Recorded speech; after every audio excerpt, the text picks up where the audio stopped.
Like all musicians, guitarists love collecting random pieces of gear. We may judge other guitarists based on how skilled they are with their instrument, but us guitarists judge our own musical ability not by what we can play, but by how much guitar crap we own. All guitarists eventually end up accumulating the same few pieces of equipment that never, ever, ever get used. Every single guitarist I know owns most or all of these things, myself included, yet not a single guitarist I know actually uses any of them, myself included. In this video, I'm going to tell you about 7 pieces of musical equipment that every guitarist owns, but that no guitarist actually uses for more than 2 or 3 days before adding it to their growing pile of gear that'll never ever get touched again. So, let's start touching upon what I'm talking about by sliding up to the first piece of equipment on our list. Number 1, slide. All guitarists own at least one slide because they're incredibly fun to play with, for about a minute. But that's all the time it takes to come to a couple of important realizations. 1, no matter what you paid for your slide, if you paid anything at all, you got ripped off. Bottles, glasses, mugs, jars, and lots of other household items you've likely got laying around can be used as a slide absolutely free. Hell, you can even use your own fingernail as a slide. But it's the second realization that will ensure you quickly lose interest in slide guitar. Songs like Layla, One Way Out, and Freebird give you the false impression that a slide is capable of doing a lot more than it actually can. As soon as you get your slide and start playing with it, you quickly realize that it can really only do 2 things. Slide up, and slide down. That's it.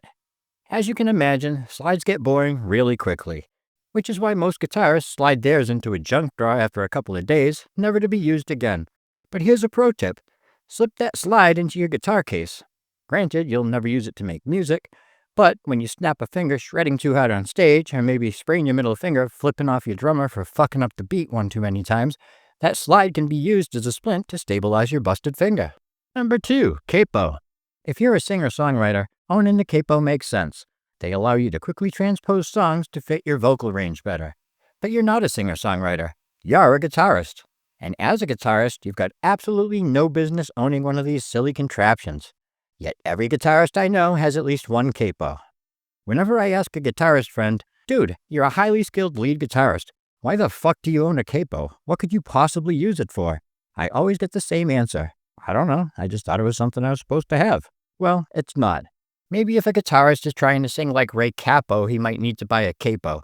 But since the guitar-playing youth of today are mostly sheltered from reality, they mistakenly believe that owning 1,000 guitar accessories will make them better than 1,000 other guitarists. But eventually, they have the revelation that it won't and that it doesn't.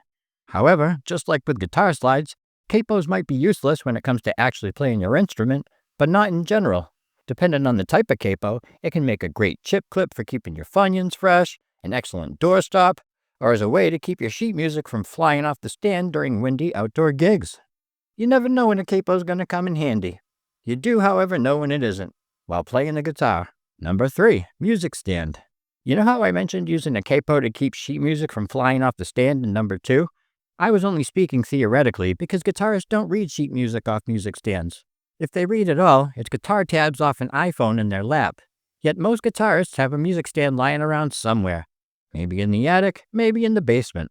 The one place you won't find it is anywhere near a guitar, and the one thing you won't find on the stand is guitar sheet music. You will, however, find all sorts of other non-music related crap on the stand, depending on what kind it is. If it's one of those ultra-heavy, indestructible, thick black steel music stands, you can use it as a bookshelf, a table, or if you tighten it enough, you can even use it as a stool and literally stand on your music stand. But if it's one of those flimsy, cheap, lightweight aluminum ones, I wouldn't put anything heavier than a guitar pick on it, and an ultra-thin one at that. Those stands are so fragile that if you put 2 guitar picks on one, it would likely crumble to the ground faster than the 2 towers on 9/11. What, still too soon? Too many guitarists own music stands. Just like too many guitarists make music that I can't stand. But even if a guitarist can't read music, owning a music stand is still pretty standard. And even if a guitarist isn't in a band, odds are he owns another type of stand. Do you want to show off your love of music with a comfortable, stylish, and affordable t-shirt like this one? How about one of these? You can find shirts, hoodies, mugs, stickers, and other cool music-related merch at MusicBSharp.com.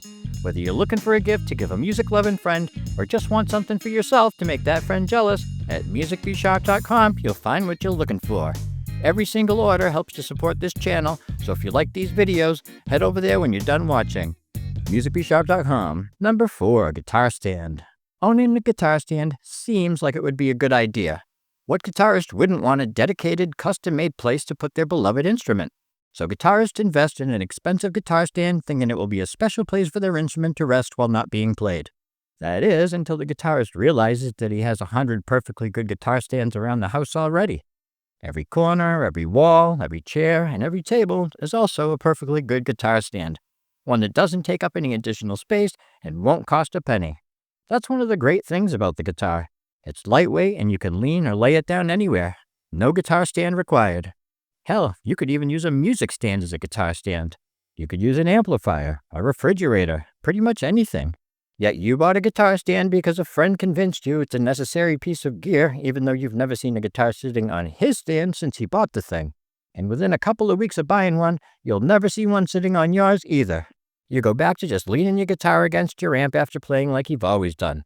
But now you've got a big, awkward, empty guitar stand in the corner of your room taking up space. That's really all guitar stands are good for.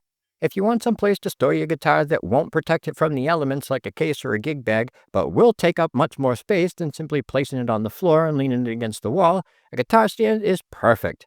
Owning one won't do anything for your musicianship, but it'll certainly spice up your nightlife.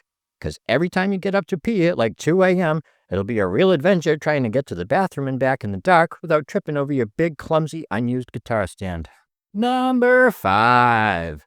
Grip masters and other finger exercises. These little things are amazing. I don't know how guitarists got their finger strength up before these wondrous tools were invented. Oh wait, yes I do, by playing an actual guitar. You want to know what grip masters and other finger exercises are truly amazing at? Wasting money, wasting time, and fucking up the joints in your fingers. What they're not good at is improving your guitar playing. I mean, I get the appeal of these things. They make you feel like you're improving as a guitarist when, in reality, you're just sitting on the toilet or in front of the TV playing with what is essentially an overpriced stress ball. But being the lazy, shortcut-chasing humans we are, we often fall for anything that promises better results with less work. And that's exactly what the Griftmaster and other bogus finger exercisers do. I'll admit, this is the one item on the list that I've never owned because finger strength's never been an issue for me. That's because the piece of shit acoustic guitar I learned to play on had thick strings that were like half an inch off the fretboard and forced my fingers to get strong. If you want to increase finger strength, put down your stupid Gripmaster and pick up a guitar. Though any guitar will do, this is the one and only time a bass guitar is better than an acoustic or an electric. When it comes to literally anything else, sound, feel, coolness, an electric guitar is better than an acoustic, which is better than a bass. But in this one instance, if finger strength is your goal, bass beats acoustic, which beats electric. Yet even playing an ultra light stringed electric with amazing action will improve your finger strength more than if you mastered gripping even the grippiest of grip masters. Number 6. Multi-effects pedal. Us guitarists love pedals. Wah-wah pedals, distortion pedals, delays, reverbs, you name an effect, we want something we can step on to make it happen. Most of us guitarists start out by accumulating individual pedals one by one.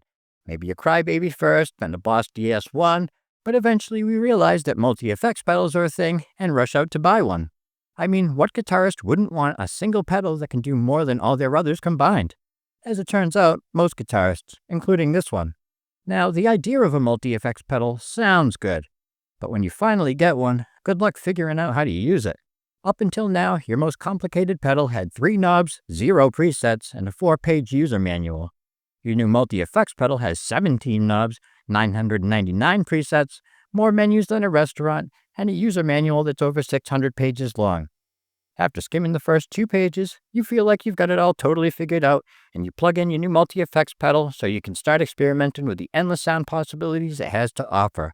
But instead of using your new multi-effects pedal to make all sorts of new sounds with your guitar, the only sound it's able to produce is you swearing at the top of your lungs when you find yourself trapped in the submenu of another submenu and can't find your way back to the main menu. You spend weeks and weeks messing around with your multi-effects pedal, desperately trying to learn how to use the thing. And eventually, you figure it out just enough to almost recreate the sound you worked so hard to achieve with your old individual pedals. And that's when the epiphany finally hits. Since the multi-effects pedal's novelty is wearing off, but the negative multi-effects it's having on your mental health isn't, you decide to go back to using individual pedals. As for the multi-effects pedal, now it just has a single effect, taking up space in your basement next to the music stand, guitar stand, and other unused guitar accessories you can't stand. Number 7, pick holder. It happens to the best of us. You're shredding away, flying through whatever you're playing, when your guitar pick slips away and flies through the air, disappearing from sight. Your sight, not the dude in the audience who catches it with his eyeball. But you don't give a shit about him or his eye. You're in the middle of a solo and you need another pick fast. Good thing you own a pick holder and have it attached to the head of your guitar. As stupid as these things look, pick holders seem like they'd be a good idea. Well, until you're on stage fumbling around with one, trying to replace the pick you fumbled into the crowd. The first pick slips out of the holder easily. Too easily because it then slips right through your fingers. You try to pull another out and you do, but 3 more come with it and all 4 of them end up on the floor.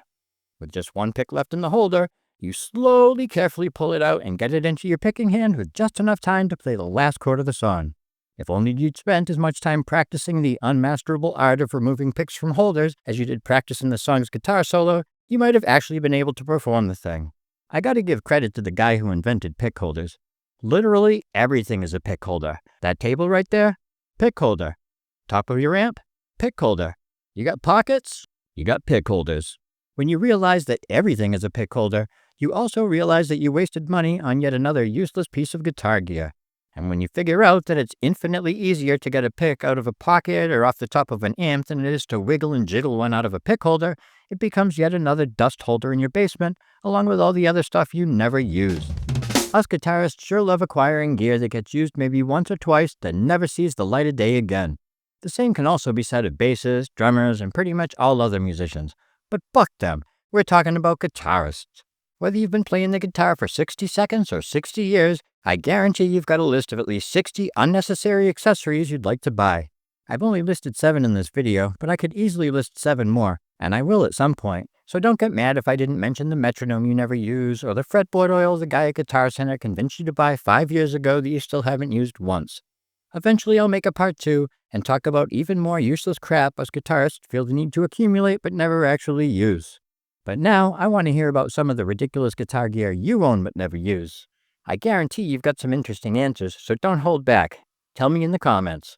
Or, better yet, just ship all your unused guitar accessories to me so that I can play around with them until I inevitably lose interest and they end up in my own ever-growing pile of guitar equipment I own but never ever use.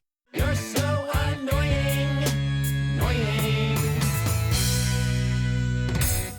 If you like this shirt, it's available in lots of colors and sizes at MusicBSharp.com, along with lots of other music-related merch. Link in the description.